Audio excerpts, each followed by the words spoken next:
Welcome to training for the USDA NSLP 2017 Equipment Assistance Grants for School Food Authorities.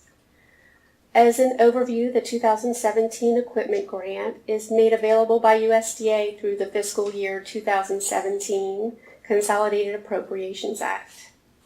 USDA has allocated $465,536 to Louisiana for a competitive award to eligible SFAs participating in the National School Lunch Program. The purpose of the grant is to provide school food authorities with equipment to improve the quality of school meals. Funding goals include improvement in 4 key areas in the child nutrition program: meal nutrition and quality, food safety, meal participation, and energy efficiency. The definition of equipment for the purposes of this grant means tangible personal property having a useful life of more than 1 year and a per unit acquisition cost which equals or exceeds $5,000. There are certain types of equipment that are eligible for the purposes of this grant, and they may include new equipment, renovation or refurbishment of equipment, or replacement of equipment. The minimum estimated cost for the equipment must be $5,000. While the maximum request allowable is $30,000. All SFAs participating in the National School Lunch Program are eligible to apply for any sites that have a demonstrated need where 50% or more enrolled students are free and reduced, and if they were not awarded an NSLP Equipment Assistance Grant in prior years. So an SFA that may have an overall enrolled population that is less than 50% free and reduced, there still may be eligible sites within that district that have greater than or equal to 50% free and reduced students in their population, so that site is eligible for the grant. In addition to meeting eligibility requirements for the grant, school food authorities must obligate grant funds within 3 months of notification of the award by obtaining an invoice or purchase order.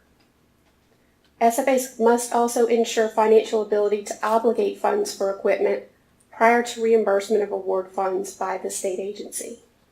In terms of the school food authority responsibilities, in order to receive equipment grant funding, the SFA must complete all procurement activities with backup documentation on file at the central office, obligate funds by obtaining an invoice or purchase order within 3 months of the notification of award, and submit an accurate and complete request for reimbursement packet for each site or piece of equipment awarded. And this must happen within a grace period of 30 days after the obligation of funds deadline. Note that any incorrect or incomplete RFR submissions by the deadline will result in funds being awarded to the next highest scoring site in another SFA. School food authorities are subject to NSLP equipment grant audit. Areas subject to audit will include that awarded equipment must be located at the physical site reflected on award documentation. This is to ensure that these sites that met eligibility requirements of need are actually benefiting from the equipment that was awarded. Procurement documentation must be maintained on file, demonstrating that a competitive procedure took place in compliance with regulations. The NSLP grant award reimbursement funds must have been applied to benefit the child nutrition program for the equipment awarded in the appropriate amount and within the fiscal year the funds were provided. In terms of important dates to remember, the equipment grant online application date in terms of opening for applications is October 2nd, 2017. The equipment grant closes on October 31st, 2017. Notification of awards will take place by November 15th, 2017, and the award notification will include the amount of the grant and detailed instructions on how to request funding. School food authorities must obligate funds by February 15th, 2018, and SFAs must submit a request for reimbursement by March 19th, 2018. So when applying for grant funds, just remember that Halloween is an important date. That is the last day to apply. And the Ides of March, March 15th, start thinking about that due date of March 19th for submission of your requests for reimbursement. So this is just a reminder slide, not to exceed that October 31st date. Don't go past Halloween to submit your online grant application, because afterwards it will be closed. Instructions on how to apply for the equipment grant are going to follow this slide. And just so you know, the SFA name, sites, and data that's used in this PowerPoint are used for example purposes and don't reflect actual information. And here are some directions on how to apply online. When you log into the CMP website, there's going to be a left green sidebar. On that sidebar, you'll see equipment grants. Click on that tab and it's going to expand. Then click on the 2017 application tab. This section will ensure that you verify your SAM.gov registration. In the area noted by the arrow, you'll enter your DUNS number and click Submit. If you don't already have a SAM number that is up to date, click on the SAM.gov area that's highlighted in blue, and it'll take you where you need to go to get that information updated. After the SAM information is successfully updated, you'll see a green box that says verification is successful. Each eligible site has a series of 3 application requests available per eligible school or site. As you can see in the red arrow, you will click Create to open the Request 1 application. And SFAs will not be able to submit a Request 2 application until Request 1 is submitted. The online application for 2017 includes the same content as the 2016 version. The SFA should hover over the cursor where you see a red question mark for instructions on completing each section. So if you're uncertain about the information that you need to enter, please just hover over that question mark. Please save often as you work through each application request. The Save button is located at the bottom of the application. This will not submit, but what it'll do is it will save your work so you can go in and finish other information later. So as we discussed, clicking the Save button does 2 things. It's going to alert you to errors, meaning incomplete or unacceptable data was entered into the application. And second, it will save all information, whether partial or complete, as you go through the application form. Questions 1 through 5 in application will auto-fill from CMP online data. Questions 6 through 10 include the following. Number 6, you'll input the name of the equipment item that you would like to purchase. Number 7, the name of the equipment item if it's to be replaced, the age of equipment to be replaced, and inventory tag number. Number 8 is the cost of the equipment to be purchased. And number 9 is the dollar amount that you're requesting from the grant to purchase the equipment requested above. Number 10 is the percentage of matching funds that are going to be expended by the school system for equipment. So if you're not requesting that 100% of the grant will cover the equipment costs, then you will have a certain percentage of matching funds. Questions 11 through 13 and the Save button at the bottom of the application are noted here.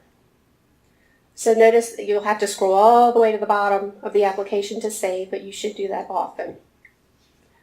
In terms of the number 11, what is the focus area for the purchase of equipment?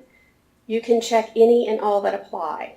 So we discussed earlier about equipment purposes being for food safety, meal nutrition and quality, meal preparation, and energy efficiency. Number 12, describe the intended use of the equipment to be purchased as related to the response in number 11 above. And then number 13, how quickly can the school system expend the funds after receipt of notice of award? And this should be 3 months or less. If it's more than 3 months, then this site application would not be eligible. In terms of submitting the online application, the submit button is at the very bottom of the page. It's important to read the certification statement carefully and ensure that all application information is reviewed and correct before submit. After the submit button is clicked, the application is closed and no edits may be performed. An application will not successfully submit if there are identified errors in the system. The next slide will explain how to get help correcting application errors prior to submission. The following error box will pop up at the top of the application if an error is detected.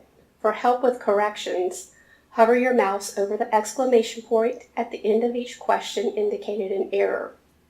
This will give you information on how to correct the information prior to submission.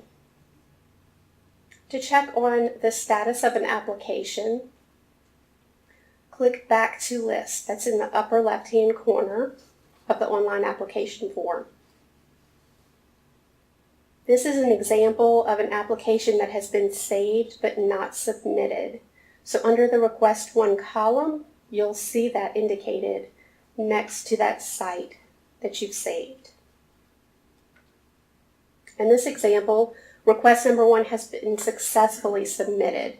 So you see under the Request 1 column that for this site, the application was submitted successfully, and also that now the request number 2 application is available to create. Starting October 31st, 2017, at midnight, a red line at the top of the status form will state application submission is closed. If you see that red line, we are no longer accepting applications. SFAs who are awarded grant funding will receive an email with instructions on how to request reimbursement. The request for reimbursement requires an online request submission and a mailed portion for each awarded site/piece of equipment. So please check your online authorized representative contact information to ensure an accurate email address is listed. If an update is required, print an agreement amendment, fill in any updated information, and mail it with original signatures to the Division of Nutrition Support. Okay, so for step 1, requesting reimbursement. After notification of award, each SFA must request reimbursement online by going back to the initial online application. After clicking Request Funding at the top of the application, enter the lesser amount of the award or the invoice for the piece of equipment awarded for that site. So for example, the initial amount requested in this slide, let's say it's for a milk cooler, and it shows $5,000. The amount of the invoice was actually $4,000. So after clicking Request Funding, the director would put in $4,000 because that's the lesser amount. Okay, so this illustrates the box that will pop up after you click Request Funding, and it will prompt you to enter and submit the amount requested. So first, the amount awarded pre-populates. Next, you'll click the Request button. Next you will type the requested amount here in this section. And third, you will click the Request button to submit. When the online reimbursement request is complete, the top of the application shows the following. A funding request of $3,552 was received on 8/19, and let's just say this is 2017. So the application will show the following status after you have successfully submitted the request for reimbursement. It will show award requested. In review of the In review, the request for reimbursement is a two-step process that must be completed prior to receiving grant funding and is completed after the SFA obtains a purchase order or invoice for each piece of equipment by awarded site.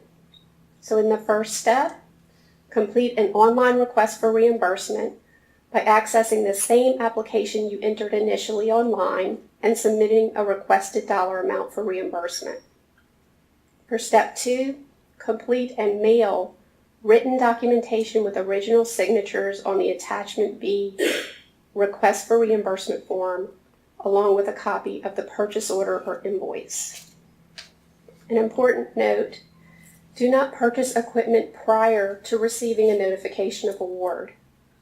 Obligate award funds within 3 months of award notification, and a purchase order is sufficient proof of obligating funds to apply for reimbursement. This form in Attachment B is the reimbursement request form. This form must be completed, signed, and mailed for each site and/or piece of equipment awarded by the corresponding invoice or purchase order attached. The areas in green will auto-populate when the grant award amount and the invoice amount are entered. This is to prevent errors and will help speed the reimbursement process. So please do not try to alter this form. It's best to use this Excel document on your computer, fill it out, then print it and sign it and send it in. In order to speed the reimbursement process, you'll want to mail the originally signed Attachment B along with the purchase order or invoice and complete the online request for reimbursement as soon as funds are obligated. And please call for questions if you're uncertain if your documents were received and reimbursement was approved. For additional information, you'll want to look under the Memos and Resources on the CMP website under the School Food Service Forms section under the heading 2017 NSLP Equipment Assistance Grants. For website instructions, you'll want to go to the following website, which is cmp.doe.louisiana.gov, and you don't log in. Go directly to Memos, Resources, and Course Registration, then School Food Service, and you'll click on the 2017 NSLP Equipment Assistance Grant at the top of the page. For right now, we don't have the 2017 information up. It is pending a memo that will be sent upcoming. The content will include the USDA memo, the SFS memo, and grant-related regulations. In terms of resources, the Institute of Child Nutrition has recently developed a resource for SFAs titled Equipment Purchasing and Facility Design for School Nutrition Program, which includes information on decision-making for the purchase of school food service equipment.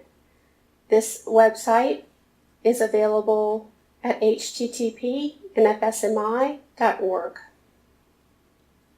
And please, if you have any questions, please contact me, Helen Folks, in the Division of Nutrition Support, School Food Service section. And here is my telephone number, or you can contact me by email. Thank you.